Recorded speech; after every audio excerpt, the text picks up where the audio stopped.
ഓ,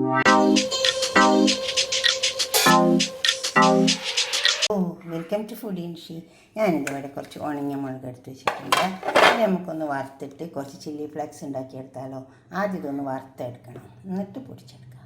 കണ്ടോ, പാത്രം ചൂടായി വന്നിട്ടുണ്ട്. നമുക്ക് അതിലേക്ക് മുളക് ഇട്ടെടുക്കാം.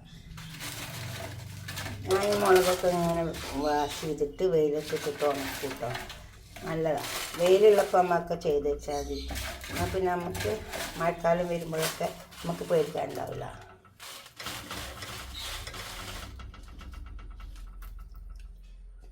അതുപോലെ നമുക്ക് അങ്ങ് വറുത്തെടുക്കാം.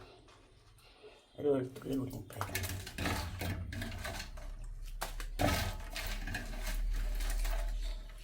കുറച്ച് സമയം ഒന്ന് വറുത്തെടുക്കാം. മതിയെ ഒന്ന് ചൂടായി വന്നിട്ട് ഇപ്പോൾ ഞാൻ വറുത്തത് ഇവിടെ കൊണ്ടു വെച്ചിട്ടുണ്ട്. ഇതെങ്ങനെ വറുക്കണമെന്ന് വെച്ചാൽ പാത്രം നല്ല ചൂടാവില്ലേ, അപ്പോൾ തീ അങ്ങ് ഓഫാക്കിയാൽ മതി. എന്നിട്ട് അതിലിട്ടിട്ട് ഇങ്ങനെ നല്ലോണം ഇളക്കി എടുത്താൽ മതി.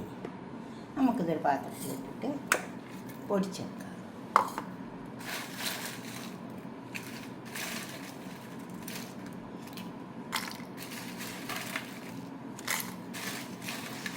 പാത്രത്തിലിട്ടിട്ട് ഇങ്ങനെ കത്തിച്ചു കൊടുത്താൽ അങ്ങനെ കരിഞ്ഞു പോകും. നല്ല ചൂടുള്ള പാത്രത്തിൽ ഇട്ടിട്ട് തീ ഓഫാക്കിയാൽ മതി. എന്നിട്ട് ഇളക്കി എടുക്കാം. കുറച്ച് നേരം ആ പാത്രത്തിൽ ഇട്ടിട്ട് അങ്ങനെ തീ കത്തിക്കുകയും ചെയ്യരുത്. കത്തിച്ചാൽ മുളകൊക്കെ കരിഞ്ഞു പോകും. പൊടിച്ചെടുക്കാം. ഇപ്പോൾ ഞാൻ പൊടിച്ചത് ഇവിടെ കൊണ്ടുവച്ചിട്ടുണ്ട്. ഇത് പൊടിക്കുമ്പോഴേ കുരു ഒന്ന് പൊടിഞ്ഞു വന്നോട്ടെ കേട്ടോ, വല്ലാതെ പൊടിയണ്ട.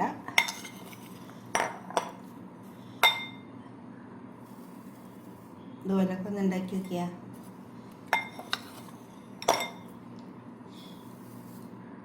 നിങ്ങളുടെ അഭിപ്രായത്തെക്കുറിച്ചൊക്കെ കമൻറ്റ് ബോക്സിൽ അറിയിക്കുക. ലൈക്ക് ചെയ്യുക, ഷെയർ ചെയ്യുക, സബ്സ്ക്രൈബ് ചെയ്യാത്തവരൊക്കെ ചെയ്യുക. അടുത്തൊരു വീഡിയോ ആയിട്ട് നമുക്ക് പിന്നെ കാണാം.